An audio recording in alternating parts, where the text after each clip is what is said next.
¿Fuera un Excelente. tema controversial? Eh, Bien, hermanos, les voy a pasar acá el post, así no les tomo más tiempo, no les quito tiempo. Buenas noches, hermanos, bienvenidos. Ya estábamos entonces. Muy bien. Pastor Carlos, hermana Nancy, tienen la palabra. Gracias.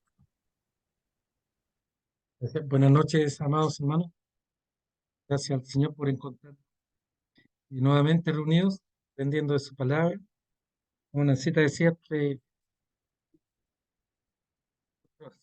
en la iglesia, pero a Dios que el Señor encamina las cosas para bien. Y como hemos ido aprendiendo, la respuesta no tiene que ser la nuestra, tiene que ser una respuesta bíblica, llegar a buscar la paz.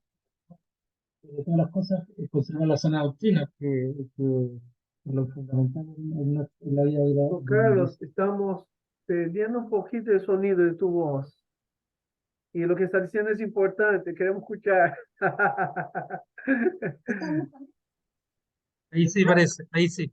Ahí sí, bien, Sí, gracias. De tu gracias. paz. Que estaba un poquito bajo por lo controversial. Lo vamos a dejar en controversial, porque podemos resumir que se resolvió gracias a mismo. Son, bueno, en la vida de la iglesia hay tensiones, en la vida de las personas hay tensiones y el tiempo de que el Señor nos da para poder solucionar las cosas nos muestra, digamos, que tenemos que buscar su paz, debemos de buscar su consejo y cuando no tenemos el acuerdo necesario, pensar en el Señor, Señor, ¿qué quieres de nosotros? Saber parar en su momento, en amor. Bueno, amados hermanos, le voy a pedir a mi hermanita Silvia si nos puede dirigir en oración, por favor, esta noche para comenzar la clase. Sí, cómo no, pastor. Padre, te alabamos, Señor, te bendecimos en esta hora. Te damos gracias por este día que tú nos has concedido. Hemos tenido un día un poco difícil con el calor, Señor, pero bueno, estamos aquí para escuchar, Señor, para seguir aprendiendo, para glorificar tu nombre, Señor, para poder ser instrumentos útiles en tus manos, para ayudar a las personas que lo necesitan, que puedan estar a nuestro alrededor o que se puedan presentar cruzando en el camino de nuestra vida, Señor. Te damos gracias por los profesores, Señor, por todas las enseñanzas que hemos recibido, que seguro vamos a tener que repasar todo en las vacaciones, Señor, para poder fijar bien los conocimientos. Realmente ha sido de gran bendición para mí y seguramente para mis compañeros, porque nos ha llevado también a autoexaminarnos, a analizarnos, a pensar sobre esos temas. Y bueno, está siendo de tremenda bendición para todos nosotros. Te pedimos que bendigas esta clase, Señor, que todo lo que aquí se hable pueda ser aplicado a nuestra vida, Señor, y nos dé sabiduría, Padre. Te lo entregamos todo en tus manos, te damos gracias en el nombre de Jesús. Amén. Amén. Bueno, la semana pasada estuvimos conociendo a la gente, descubriendo dónde se necesita el cambio y veíamos que también se nos permite aprender a organizar la información que vamos recibiendo. ¿Se acuerdan de estas carpetitas virtuales en las cuales nosotros, como la hermana Silvia preguntaba, podemos tomar notas? Sí, es necesario ir tomando notas, porque la memoria es lo más frágil que tenemos y se nos olvidan cosas, detalles. Entonces, recordemos que nosotros interpretamos la realidad. Entonces, para tener una buena interpretación de la realidad, es necesario que también hagamos buenas preguntas, preguntas abiertas, eh, preguntar no para inquisidores, sino para saber qué es lo que está sucediendo, qué es lo que está pasando, son las circunstancias, ¿no es cierto? ¿Qué es esta persona en respuesta a lo que le sucede, qué son las reacciones? ¿Qué piensa esta persona de lo que sucede? Hay un entendimiento, Dios nos dio inteligencia, entonces por lo tanto necesariamente nosotros la aplicamos bien o mal, pero la aplicamos. Entonces, ¿qué está pensando la persona? Por ejemplo, una idealización suicida, ¿no?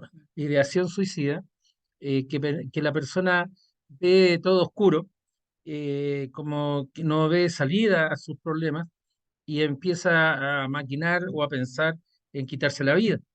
o bien los celos también, que otra forma también, estoy poniendo ejemplos arbitrarios, ¿no es cierto?, pero que ocurren.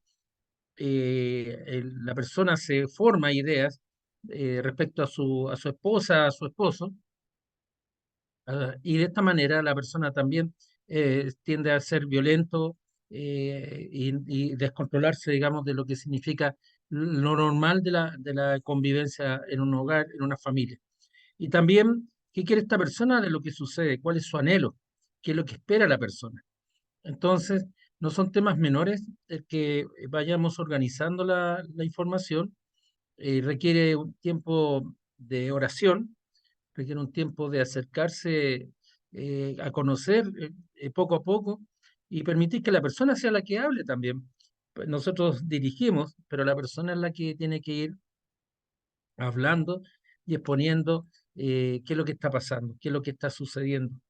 A veces las personas, decíamos la semana pasada, a modo de repaso, las personas no entregan ni siquiera el 50% en la primera vez que se habla con ellos.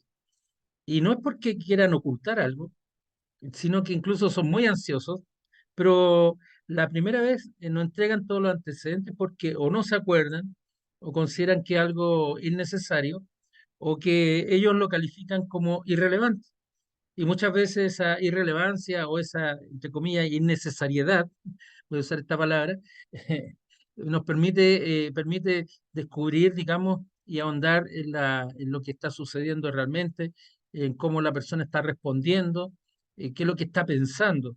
Es decir, comenzamos un viaje hacia el corazón de la persona. Y finalmente, ¿qué quiere esta persona de lo que sucede? Esta tarde, mis amados hermanos, mis amadas hermanas, vamos a hablar, ¿cómo vamos a hablar? Hablando en verdad, hablando la verdad en amor. Nosotros no tenemos que mentir. Eso es el primer, hay que dejar muy claro y sentado ese principio. Las personas a veces por dar un consuelo o dar una palabra de apoyo, muchas veces caemos en el error de mentir. Y eso no corresponde a un buen trabajo de consejería. No digo que se busque con mala fe el mentir, pero a veces se utilizan categorías o, o modos que dan un consuelo injustificado o innecesario. De esta manera, necesitamos también hablar la verdad en amor. Y ese es ser asertivos, aprender a decir las cosas en amor. Y esta tarde vamos a hablar precisamente de este tema. Primero que nada, hay una palabra que, que es la siguiente, que es la confrontación. La confrontación necesita originarse en el consuelo y el llamamiento del Evangelio. La confrontación, vamos a ver, significa cómo nosotros, valga la redundancia, cómo nosotros vamos a enfrentar la problemática que se nos plantea o cómo nosotros vamos a mostrar, vamos a desarrollar ese concepto, cómo nosotros mostramos en el consuelo el Evangelio. La palabra de restauración que llamábamos días atrás, semanas atrás, el mensaje de salvación, la palabra restauradora. Usted y yo somos instrumentos en las manos del Señor. Y la palabra lo que transforma los corazones es la palabra precisamente del Señor. Cuando nosotros decimos que en esta lección se va a hablar la verdad en amor, estamos hablando de que nosotros cuando vayamos buscando qué es lo que sucede en el corazón de la persona que nosotros estamos aconsejando, vamos a también a encontrar sus ídolos y sus pecados. Entonces, cuando nosotros confrontamos, no es una confrontación de mostrar su pecado o sus ídolos para que entonces con nuestro trabajo, el hermano que estamos aconsejando pueda tener el cambio en su corazón. Porque esta confrontación aquí dice que necesita originarse en el consuelo, pero no es en nuestro consuelo donde nosotros decimos, hermano, no se preocupe, todo va a estar bien, a todas las personas les pasa esto, si usted reaccionó mal, pero en su lugar yo también habría reaccionado mal, así que no sufra, no se sienta culpable, quédese tranquilo. Ese sería un consuelo mundano, ¿cierto? Un consuelo de personas que no tienen a Dios en su corazón. Y cuando nosotros hablamos de confrontar en el consuelo, estamos hablando de que tu corazón está con pecado. Cuando se mueve esta mesa, lo que sale de este vaso es pecado. Y mostramos cuál es su pecado, pero le mostramos el pecado en el consuelo de que Jesús murió en la cruz por su pecado. Y el evangelio que nosotros entregamos es un evangelio de consuelo, de esperanza, de gracia. Entonces confrontamos, pero sin mentir, sin decir, no te preocupes, está todo bien, todas las personas en el mundo reaccionamos igual, así que no te sientas culpable. Yo habría hecho lo mismo porque sí hay pecado ahí, pero el consuelo no es el nuestro, sino el consuelo bíblico, que Jesús murió en la cruz por tus pecados, obviamente que también por los míos, ¿cierto? Y ese es el llamado que nosotros tenemos como embajadores de Cristo. Pero vamos a ver un poquito más adelante, el llamado al Evangelio es al arrepentimiento, verdadero arrepentimiento.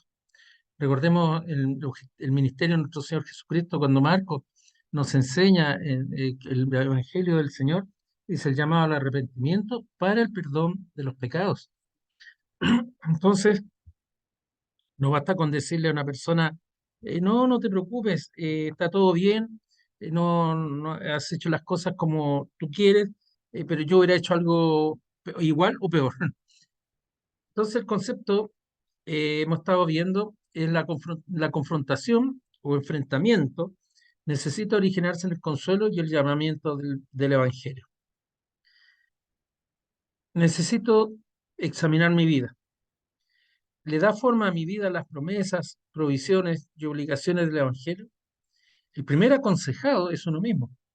Delante, nuestra hermana en oración, en la oración inicial, nos decía aprendernos a conocernos a nosotros mismos. Eh, cuesta conocerse a sí mismo, es una realidad. Cuesta asumir realidades que hemos estado viviendo y no hemos encontrado soluciones. Y cuesta entender que el Evangelio es restaurador y el Evangelio de restauración, la palabra de restauración es la que las personas enmendamos nuestra vida, nuestro entendimiento de las cosas y nuestras reacciones. Día atrás, el día sábado, precisamente con Nancita hablando de los temas que se dieron, una hermana dio un testimonio que a nos dos nos impactó mucho. Estamos orando por ella. Ella decía que gracias a Dios había escuchado este tema.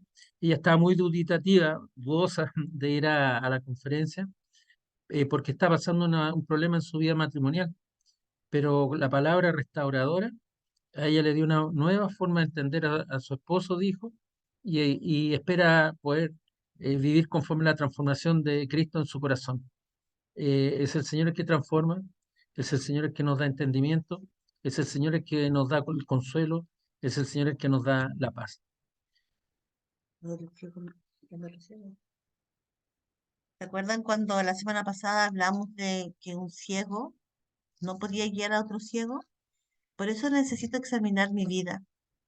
Y estas preguntas son preguntas que nos guían para poder examinarnos. Nosotros como consejeros, antes de aconsejar, ¿le da forma a mi vida las promesas del Señor? ¿Cumplo con el Evangelio? ¿Dónde están las áreas de mi vida donde no está guiado por el Espíritu Santo, que están guiadas por mis ídolos, mis pecados, por mí mismo? Mirarse a sí mismo, examinarse, para entonces también poder guiar a otros. Mm, 23, 24, Mateo 23, 24 dice el Señor, guía, guía ciegos que coláis el mosquito y tragáis el camello. Hay de vosotros, escribas y fariseos hipócritas, porque limpiáis lo de afuera del vaso y del plato, pero por dentro estáis llenos de robo y de injusticia. Entonces, no en lo externo. Recordemos lo que el Señor también nos enseña.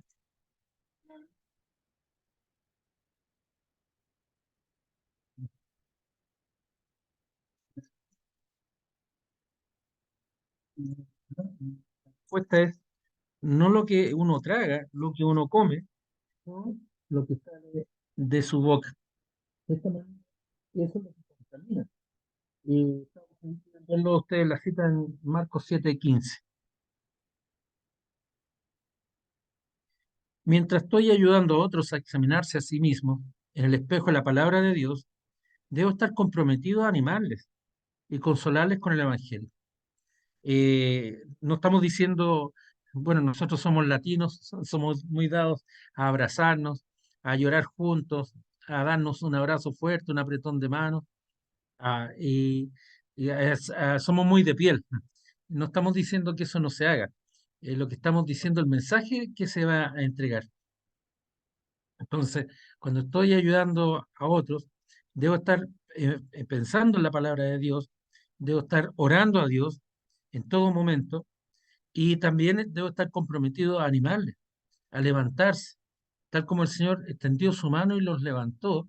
Hay muchos ejemplos en el Evangelio de Marcos. Nos dice la palabra que Él extiende su mano hacia sus discípulos, los toma y los consuela con el poder del Evangelio. Entonces, reprender es una palabra que la Biblia utiliza para traer la verdad en donde se necesita el cambio. Reprender normalmente nosotros en forma natural y obvia, como diría nuestro eh, diccionario de la Real Academia, reprender significa llamar la atención en forma fuerte, casi violenta. Tú, ven para acá, imperativa, ¿no es cierto? Pero la palabra reprender es la palabra que la Biblia utiliza para traer la verdad en donde se necesita el cambio. Miren, hermanos amados, capítulo 8, versículo 33 del Evangelio de Marcos, podemos ver lo siguiente. Dice así la palabra del Señor. Una vez que el Señor ha bajado del monte de la transfiguración, del monte santo, eh, y les dice a sus discípulos que es necesario que Él muera, va a ser entregado en manos de los hombres, va a morir y al tercer día va a resucitar. Pedro le dice, después de haberle dicho, tú eres el Cristo, y el Señor le responde, bien has dicho, Pedro, sobre esta roca edificaré mi iglesia, sobre esta verdad, ¿no es cierto? No sobre el hombre, sino sobre la verdad del Evangelio, edificaré mi iglesia.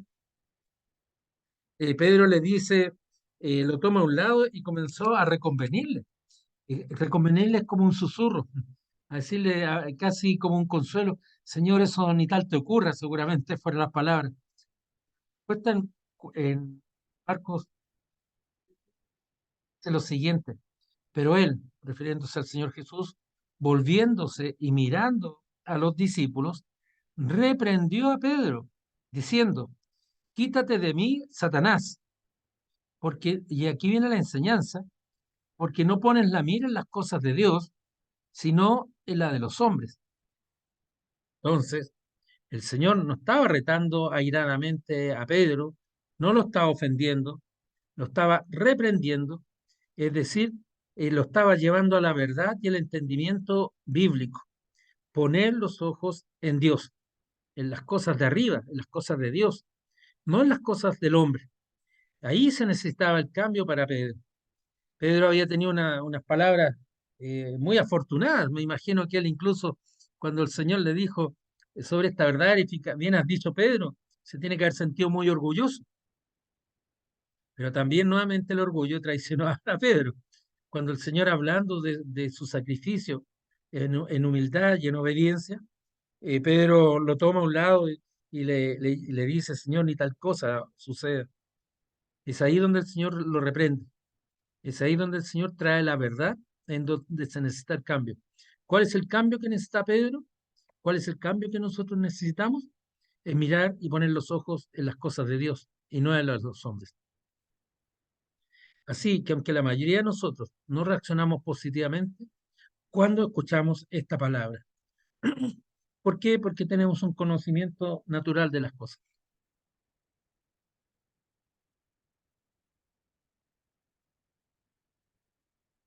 Comenzar con los objetivos correctos. Cuando consideremos traer la verdad donde se necesita el cambio, Probablemente la mejor manera de comenzar sea establecer nuestros objetivos, el resultado que nos debe motivar cuando hablamos.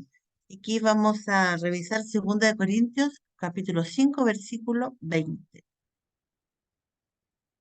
Así que somos embajadores en nombre de Cristo, como si Dios rogase por medio de nosotros. Os rogamos en nombre de Dios, de Cristo, reconciliados con Dios. En el nombre de Cristo, reconciliados con Dios. Nos recuerda este pasaje que al hablar la verdad en el ministerio personal, debemos de hacerlo como representantes de Dios, como embajadores. Lo que nos debe motivar no es nuestra opinión, nuestro enojo o impaciencia o prejuicios. Ahí faltó hablar de la palabra prejuicio. Lo que nos debe motivar es el llamamiento de Dios hacia esa persona a través de nosotros, mirando con los ojos de Cristo, hablando la palabra de verdad. Durante la reprensión, quiero encarnar el amor de Cristo, ayudando a la persona a verse a sí misma en el espejo de la palabra de Dios y llamarle a aceptar la responsabilidad, y esta palabra es muy importante, aceptar la responsabilidad por los pecados de su corazón y conducta, es decir, llamarlo al arrepentimiento.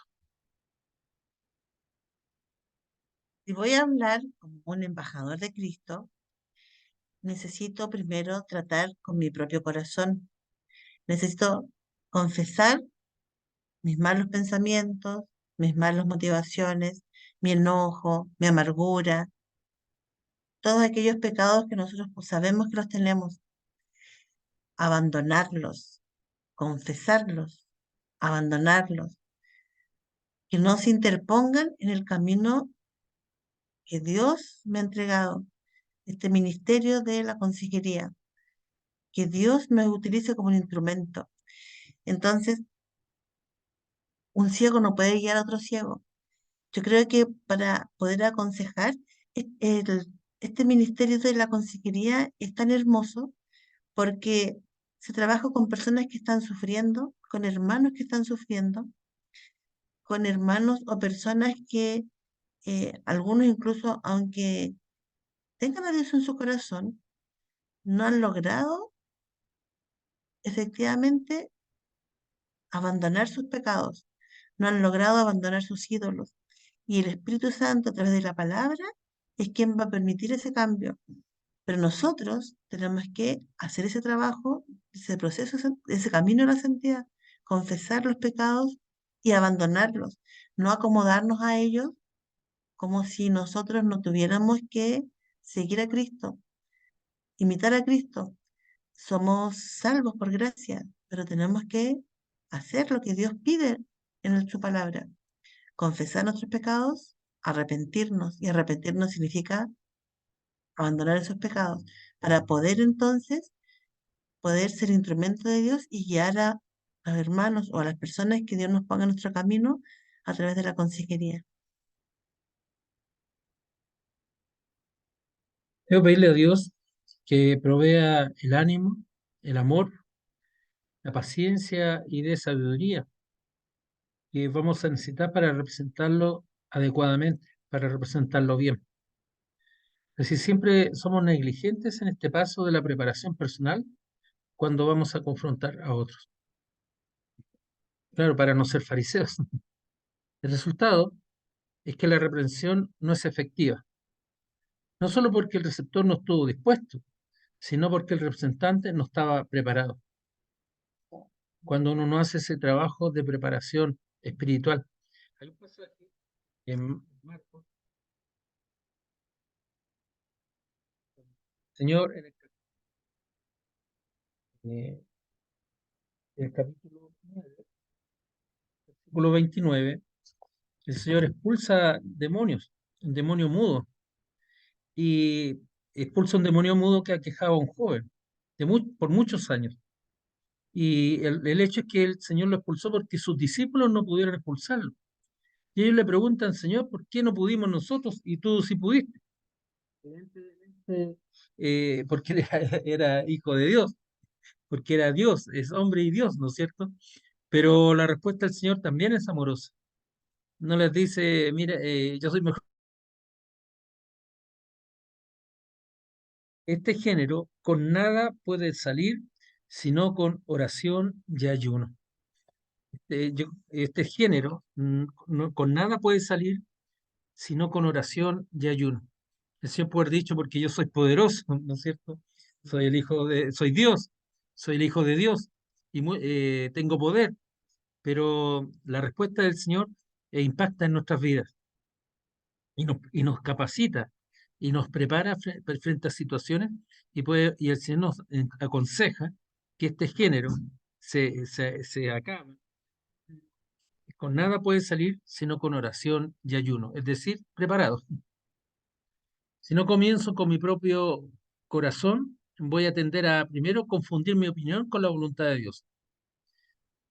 También establecer soluciones rápidas que no se dirijan a un cambio de corazón. Confundir mi opinión con la voluntad de Dios. A veces nos ponemos a dar consejos buenos, nos ponemos a dar el mejor consejo que se nos ocurre, pero no es bíblico, no es un consejo bíblico. También podemos dar soluciones rápidas, pero que no van a un cambio de corazón, que es la verdad transformadora a través del Evangelio. Después de la preparación personal debemos considerar los objetivos que debemos tener en cuenta.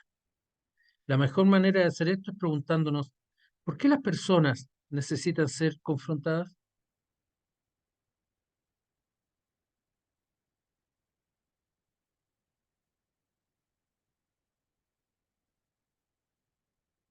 Las respuestas nos dirigirán a establecer los objetivos apropiados. ¿Por qué hay que confrontar?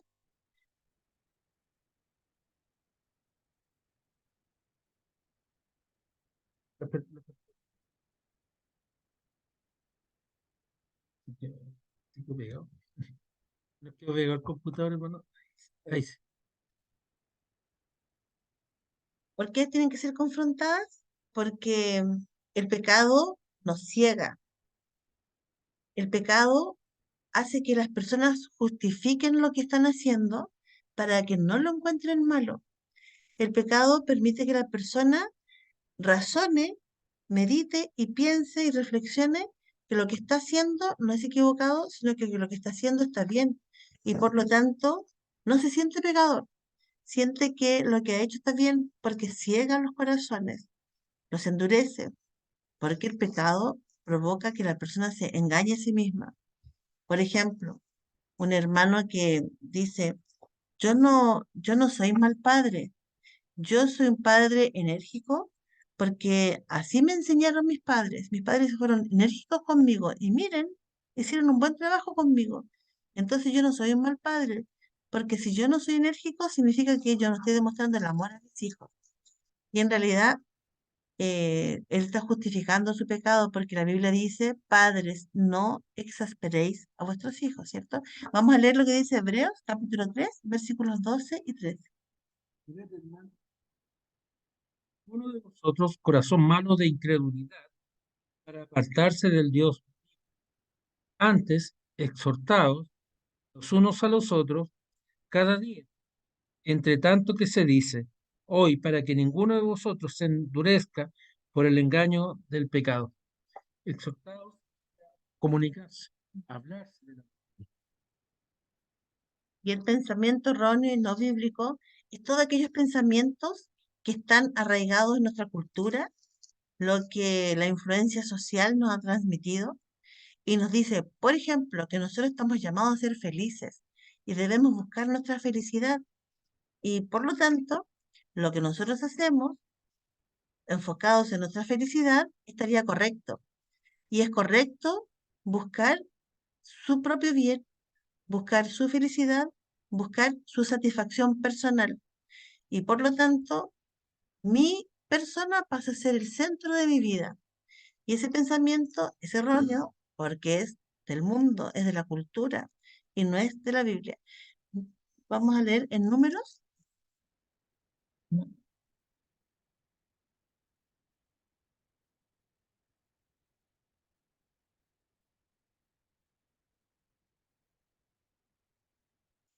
lo del Señor, clama a Moisés. Eh, Moisés ora al Señor. Ese clamor del pueblo no es un clamor de apoyo, sino que es un clamor sagrado. Y, y no quiere comer carne, es el pasaje. ¿No? Todas con carne, Pero no era así. no era así, obviamente mentían, Claro. eran esclavos. Y por lo tanto,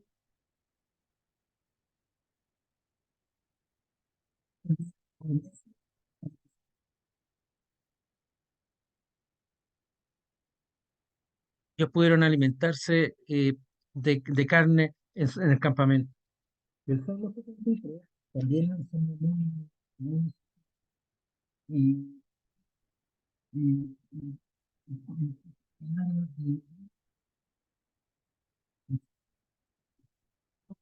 y, No se escucha bien, hermano.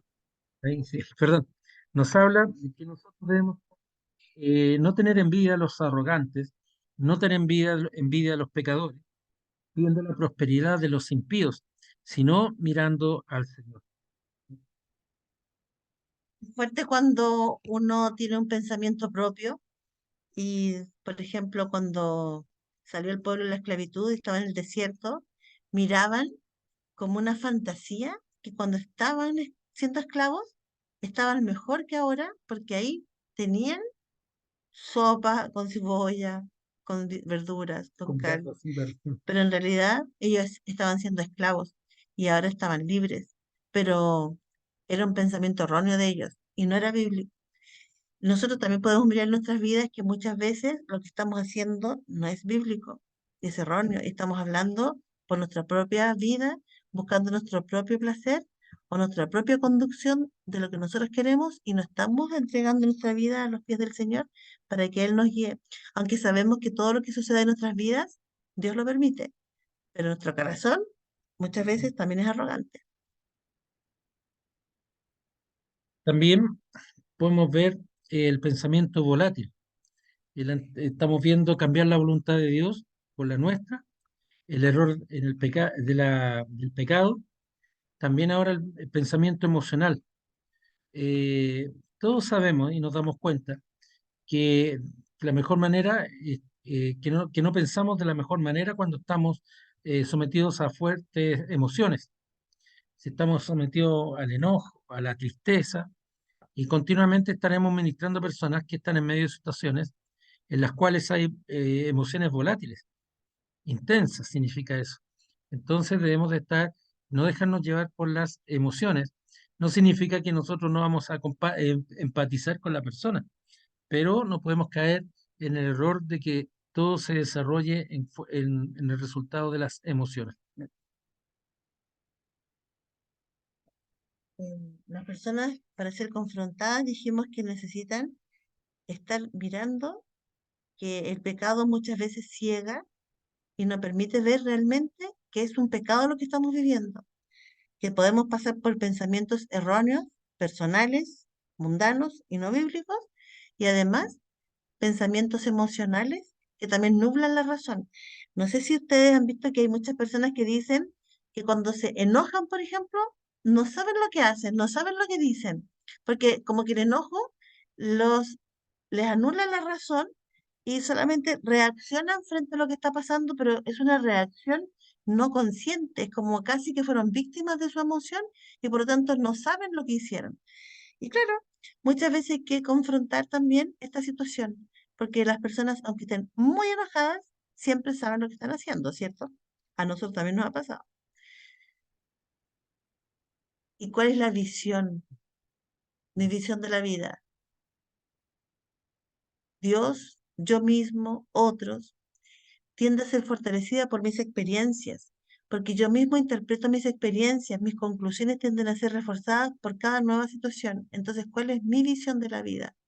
¿Es Dios? ¿Soy yo mismo? ¿Son mis propias experiencias que yo las voy percibiendo de acuerdo a lo que yo mismo pienso y de lo que yo mismo interpreto de lo que me ha pasado? ¿O están bajo la luz de la palabra del Señor? Lo que necesito es una intervención de la verdad para confrontar y corregir mi pensamiento. No mi verdad, no mi propia percepción, sino que la verdad bíblica. Hay dos objetivos para el consejero. Primero, al confrontar el pecado con la Biblia, debo recordar que seré usado como un instrumento de Dios para la vida de otro.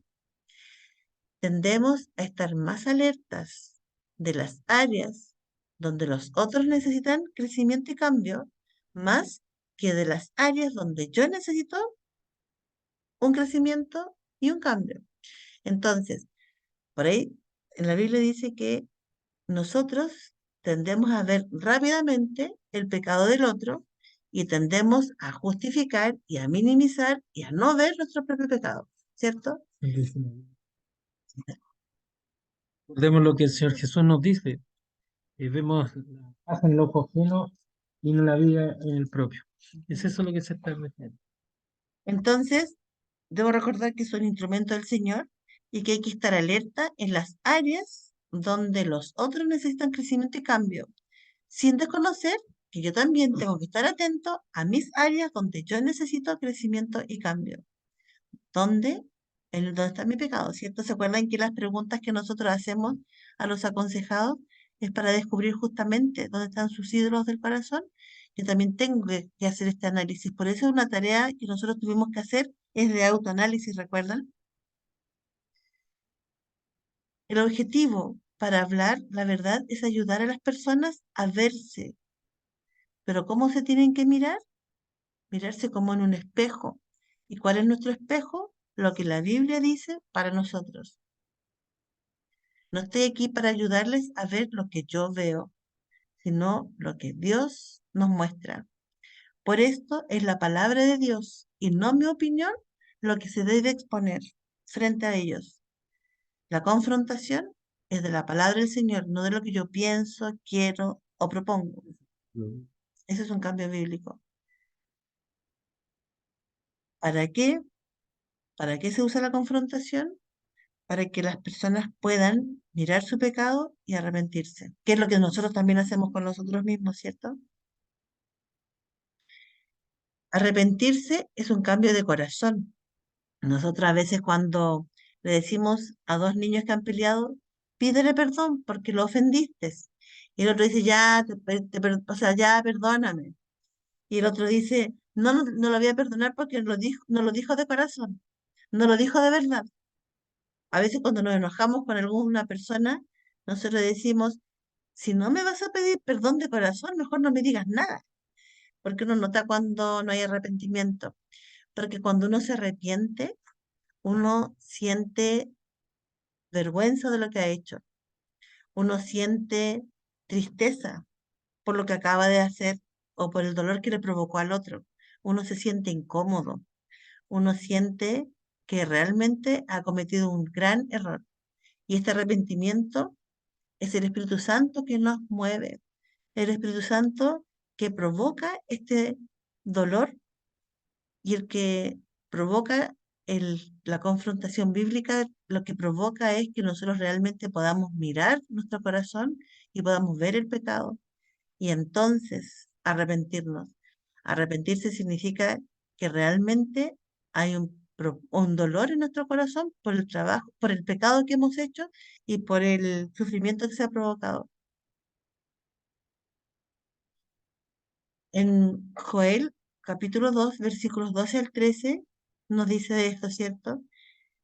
Habla de no rasgarse las vestiduras, porque el cambio de conducta. Aquí lo va a leer el pastor y lo sigo leyendo. Es así Joel 2, del 12 al 13. Por esto pues ahora dice Jehová, convertidos a mí con todo vuestro corazón, con ayuno y lloro y lamento.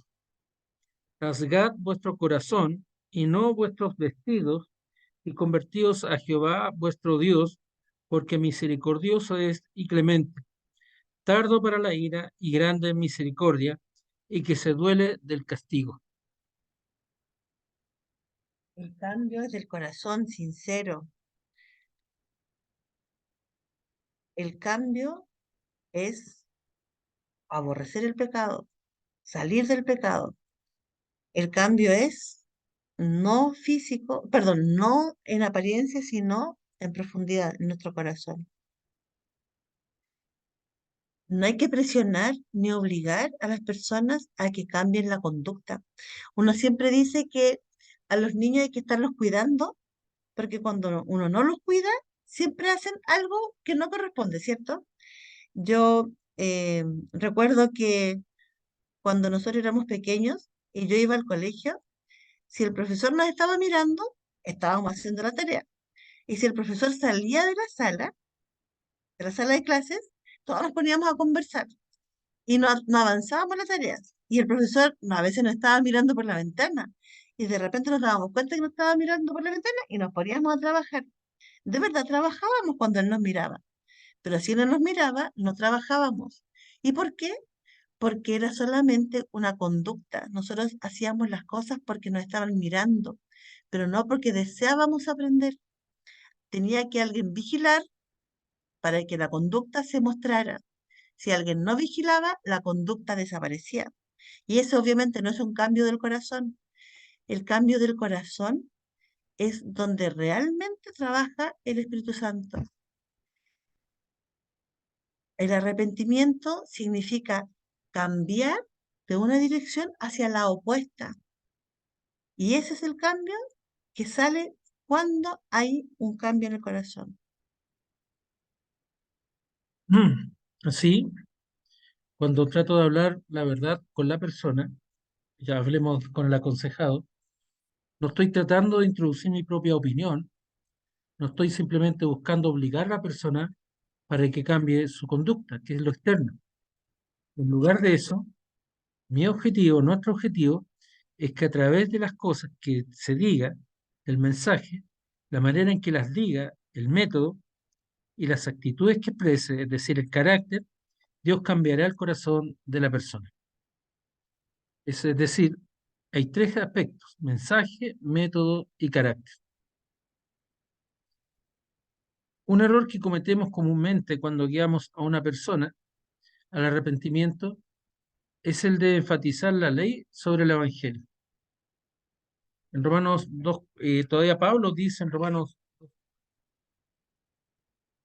que es la amabilidad, la bondad de Dios lo que nos lleva al verdadero arrepentimiento. En Romanos dice lo siguiente: como despreciáis las riquezas de su benignidad, paciencia y longanimidad, ignorando que por su benignidad te guía al arrepentimiento. Lo que guía al arrepentimiento es la benignidad, es decir, lo magnánimo que es Dios en amor hacia nosotros pecadores. También dice en 2 Corintios 5:14,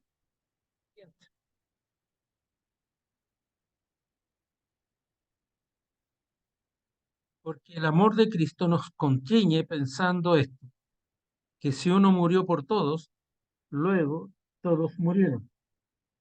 Y el 15 dice, y por todos murió, para que los que viven ya no vivan para sí, sino para aquel que murió y resucitó por ellos. Hermoso, el amor de Dios nos empuja para esta es la redentora, lo que no transforma.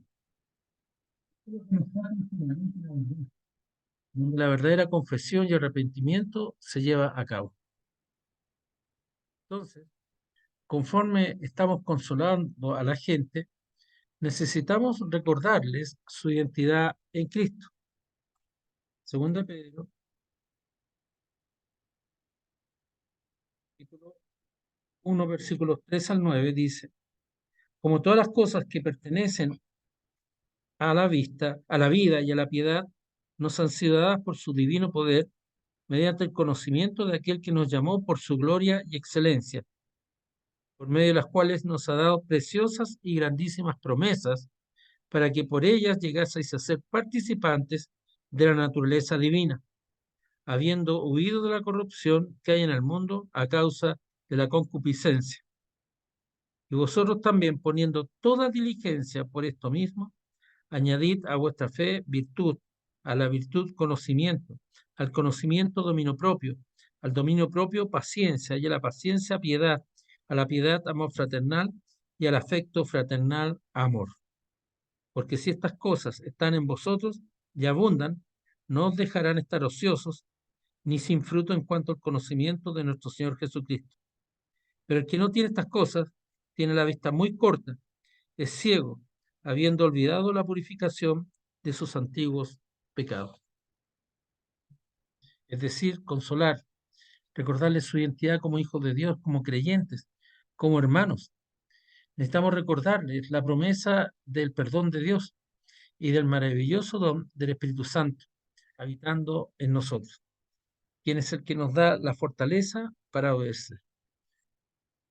Sí, ustedes, hermanos amados, pueden leer después en sus casas las citas que están en 1 Juan 3, del 1 al 3, 1 Juan del 5 al 10 y Efesios del 3 al 20. Perdón, Efesios 3, 20. Sorry. Estas verdades dan al creyente el ánimo para examinar sus corazones, confesar sus pecados y volverse a Cristo.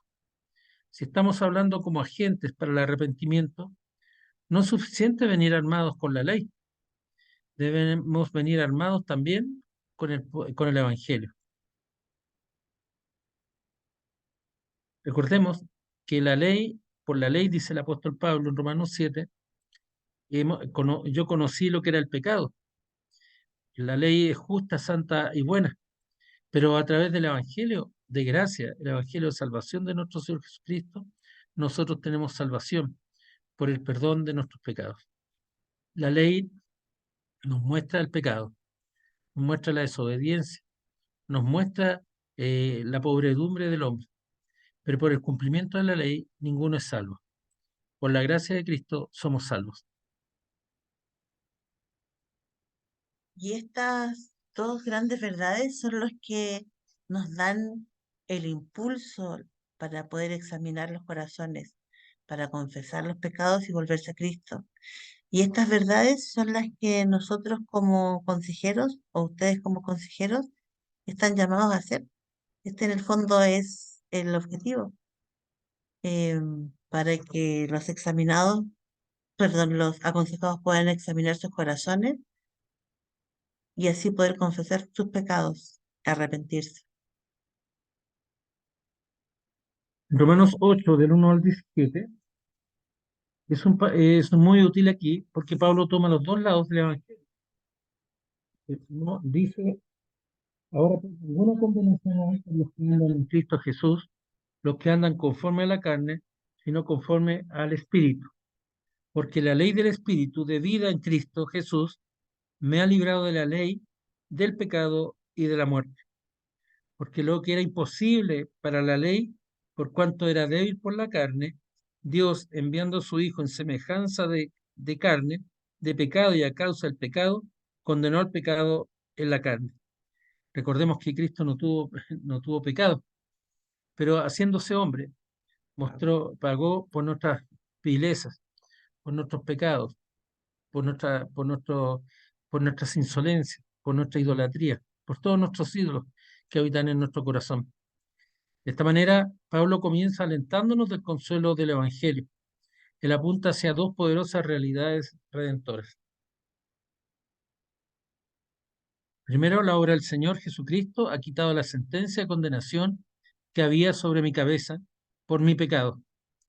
En Colosenses nos dirá la palabra que el decreto condenatorio, es decir, la sentencia de condena de muerte que pesaba sobre nosotros, Cristo la ha tomado y la ha colgado en el madero de la cruz, no para vergüenza nuestra, sino para la honra y la gloria de Dios. Es decir, somos libres de la condena del pecado. Es decir, tenemos vida. Es decir, ya no somos esclavos de Satanás. Jesús pagó el castigo por mi pecado. Y cuando decimos mi pecado, debemos de pensar en nosotros mismos, ¿no es cierto? Cuando vengo a Dios en confesión, no debo temer su ira y su rechazo, porque Cristo satisfizo los requisitos de la ley y fue a la cruz como una ofrenda aceptable por el pecado.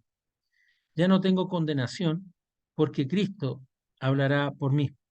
Es Cristo el que entregó su vida por mis pecados. Ya no hay condena, no hay decreto condenatorio. Pero eso no significa que nosotros vamos a hacer lo que queramos, sino que cuando sostengamos el espejo de la palabra enfrente de las personas, ayudándoles a ver la presencia y gravedad de su pecado, es muy importante que también les consolemos con el hecho de que la obra de Cristo satisfizo la ira de Dios, de Dios. Cuando venga Él, debo confiar en que seré perdonado. El Evangelio también nos consuela con el Espíritu Santo, el Paráclito, ¿se acuerdan? Que habita en cada creyente. Antes de mi salvación yo era controlado por los pensamientos y deseos de mi naturaleza pecaminosa. No era capaz de vivir como Dios ha ordenado. Pero ahora Dios vive dentro de mí. Ya no estoy controlado por la naturaleza pecaminosa. Ya no tengo que vivir más como un esclavo de las pasiones y deseos. El Espíritu Santo me controla ahora. Pablo dice que el Espíritu Santo me da vida a mi cuerpo mortal. ¿Qué significa esto? Significa que estoy muerto al poder controlador del pecado. Es decir, las personas cuando dicen, yo soy así, siempre he sido así, y las personas me tienen que aceptar como soy. Yo siempre he sido así y he tratado de cambiar y no he podido. Por lo tanto, las personas, si no quieren estar cerca de mí, pues se van, busquen otro camino y aléjense de mí, pero me tienen que aceptar porque yo ya me acepté. En realidad, el cristiano, el Hijo de Dios, está muerto al poder controlador del pecado y somos temerosos de Dios. ¿Eso qué significa?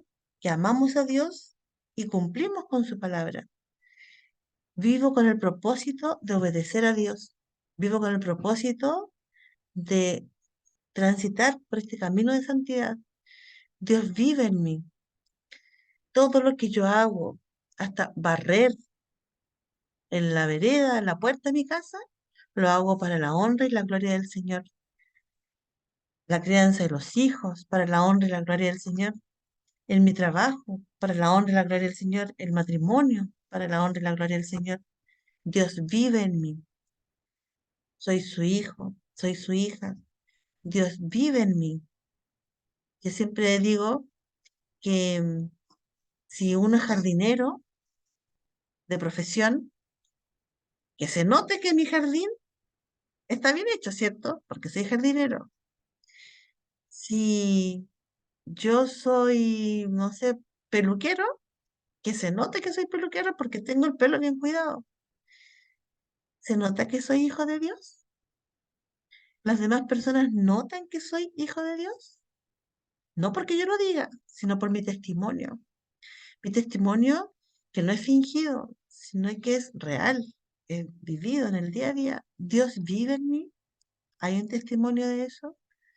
Puedo seguirle en un simple acto de obediencia en medio de las situaciones y las relaciones diarias de la vida. Cuando estamos en esas circunstancias complejas, Dios vive en mí. Dios ha provisto siempre todo lo que necesito. Dios siempre ha estado conmigo. Él me eligió, Él me redimió, Él me salvó, me dio el milagro de la vida eterna. Dios es quien gobierna mi vida. A Él yo le sirvo y le alabo. ¿Se nota que Dios vive en mí? El aconsejado no solamente debe saber que Dios le ama, que Jesús pagó en la cruz por sus pecados. El aconsejado debe saber que no tiene que hacer nada para merecer decir soy hijo de Dios, porque por gracia somos salvos. Mi pecado que mora en mí, Dios lo ha redimido, pero debo ser obediente a la palabra de Dios. Dios vive en mí. Lo sé, lo vivo así, doy testimonio de eso. Todo lo que yo hago es para la honra y la gloria del Señor. Cuando llamamos a las personas a aceptar y confesar sus necesidades delante de Dios, debemos arraigar nuestras amorosas, debemos mostrar, dar palabras amorosas de confrontación al Evangelio. La condenación ha sido eliminada, el perdón ha sido concedido, el Espíritu Santo vive en nosotros. Tenemos poder para obedecer, porque es el poder que viene de lo alto. La fe es el poder que viene dado por el Espíritu Santo. Pero esto no es todo lo que Pablo dice acerca del Evangelio. Pablo dice que el Evangelio no solamente consiste en dar consuelo, sino que también es un llamamiento. El llamamiento del Evangelio está resumido en Romanos, versículos 12 al 17, y dice, así que hermanos, deudores somos, no a la carne para que vivamos conforme a la carne, porque si vivís conforme a la carne, moriréis, mas si por el Espíritu hacéis morir las obras de la carne, viviréis. Porque todos los que son guiados por el Espíritu de Dios, estos son hijos de Dios. Pues no habéis recibido el espíritu de esclavitud para estar otra vez en temor, sino que habéis recibido el espíritu de adopción por el cual clamamos Abba Padre. El Espíritu mismo da testimonio a nuestro espíritu de que somos hijos de Dios. Y si hijos, también herederos, herederos de Dios y coherederos con Cristo, si es que padecemos juntamente con Él, para que juntamente con Él seamos glorificados. Pablo utiliza la palabra obligación para definir lo que el Evangelio nos llama a hacer. Es un imperativo. Los imperativos son es lo que tenemos que realizar porque Dios así demanda de nosotros. No es algo que podamos eludir, no es algo que podamos postergar. Eso es un imperativo, es una orden y en la vida nuestra es el hacer conforme a la voluntad de Dios.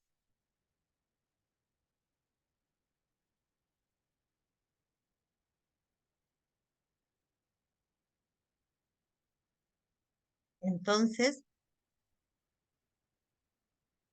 hay que erradicar o dar muerte a los malos hábitos del cuerpo. Como creyente, siempre debo buscar a Dios, buscar, obedecer y alejarnos del pecado.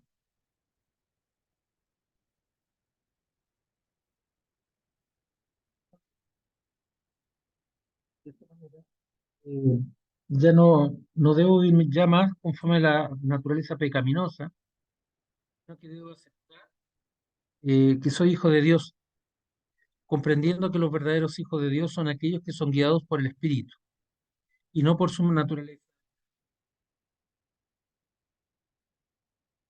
Entonces, no debo ya vivir más de acuerdo a la naturaleza pecaminosa, debo aceptar que soy hijo de Dios, comprendiendo que los verdaderos hijos de Dios son aquellos que son guiados por el Espíritu y no por su naturaleza pecaminosa. Esto es lo que estamos buscando llevar a cabo cuando nos basamos en hablar la verdad de acuerdo al Evangelio, a la palabra de triunfo de Cristo en la cruz.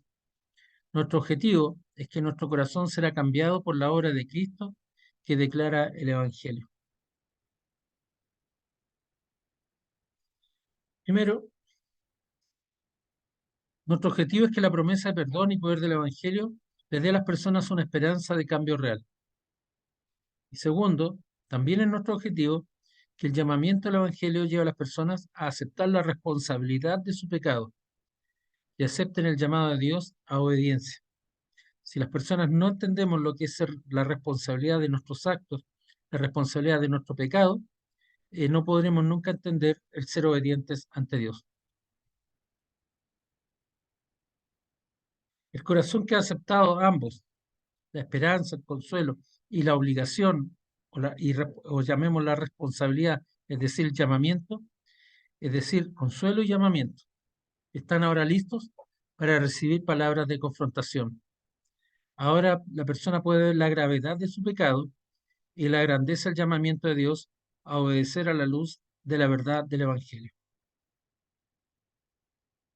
Él está ahora listo para vivir realmente como un verdadero hijo de Dios, como alguien que es honesto acerca de sí mismo y listo para seguir a Dios en actos diarios de fe y obediencia.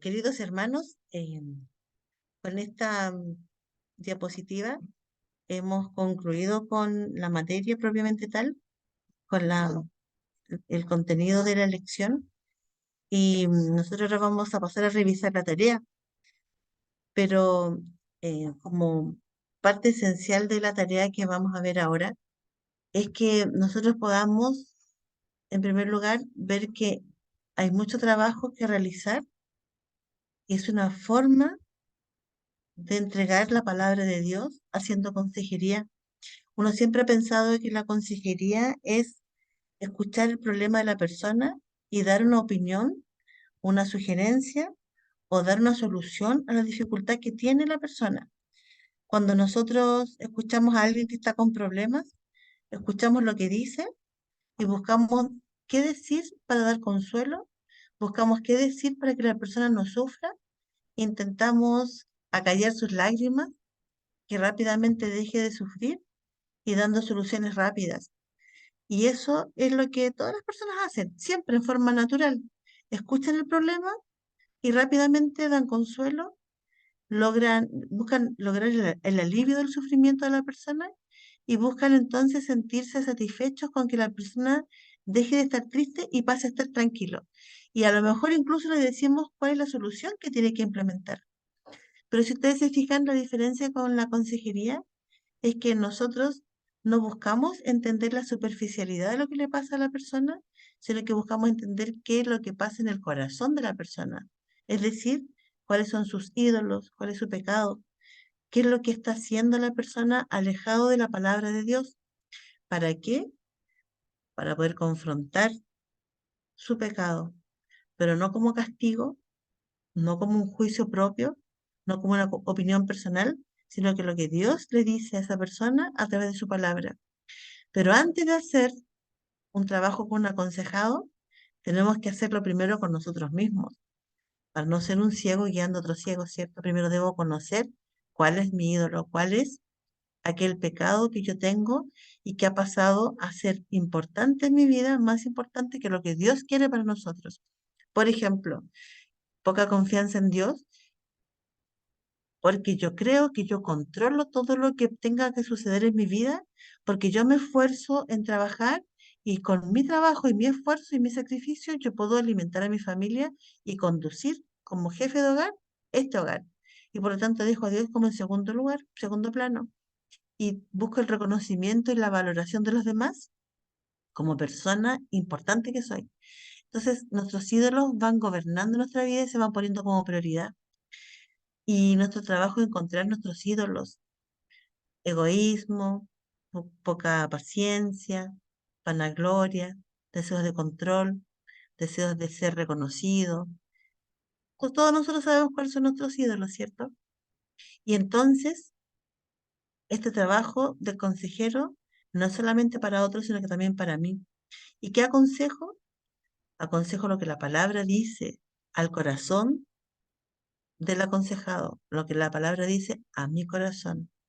¿Para qué? Para llamar al arrepentimiento, al cambio. ¿Para qué? Para poder ser más como Cristo. Entonces, considerando eso, ahora vamos a revisar la tarea de ahora. No pusimos la página del...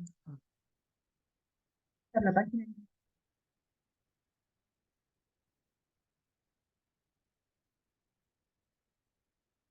La página 42 y 43. Página 42 y 43 del manual.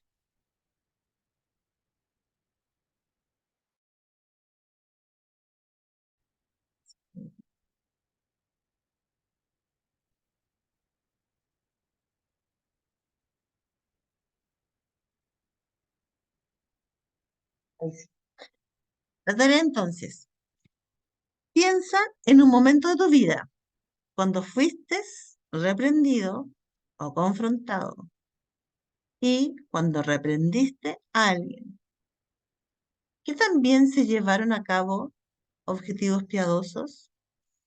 De acuerdo a lo que vimos en esta lección, ¿qué también hiciste tu papel en cada situación?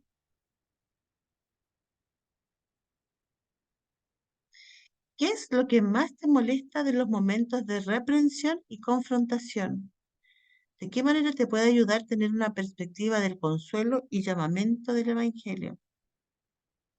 Estudia 3 de los pasajes compartidos en el grupo en esta clase y escribe específicamente de qué manera estos pasajes ofrecen el consuelo y provisiones necesarias a los hijos de Dios. Haz una lista de las personas en tu vida que estarían animadas al escuchar estas verdades. No sé si queda alguna duda con la tarea.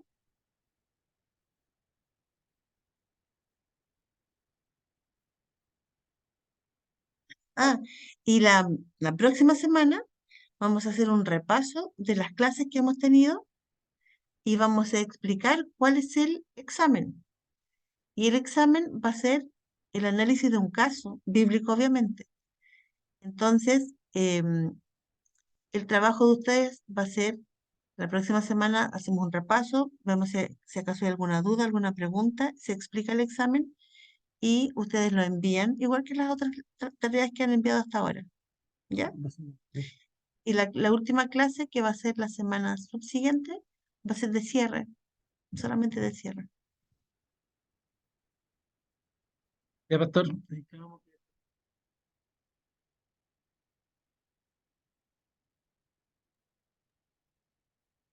¿Estamos? Sí, estamos. Bien. Ahora escuchando a los hermanos, recordé que estamos en el último mes. Arrancamos el último mes del curso. Por eso hay que aprovechar ahora con los repasos que harán los profesores y para la culminación del curso. Bien. ¿Alguna pregunta, algún comentario antes que oremos?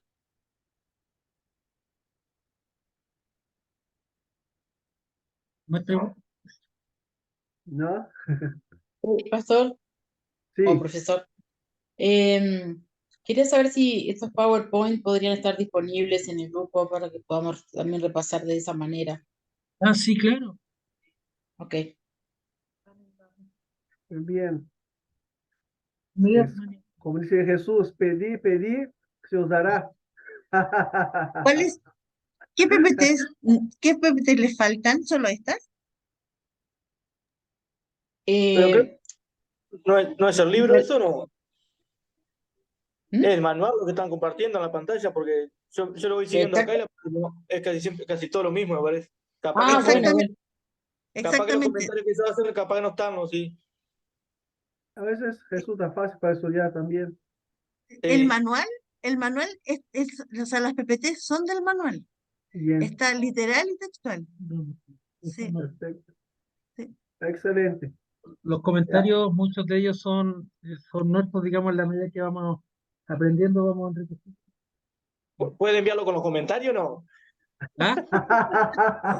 ¿Puede enviarlo con los comentarios? Bueno, Los los comentarios comentarios están en el video. son los videos, hay que revisar los videos. Hay las horas y horas de video. Bien, hermanos, si no hay ninguna pregunta, vamos a orar, dando gracias a Dios por este, la clase de hoy, todo lo que ha sido transmitido hasta acá, y que el Señor siga usando todas esas herramientas para el bien de su iglesia, para la gloria de su nombre. Bruno, ora por nosotros, por favor, Bruno.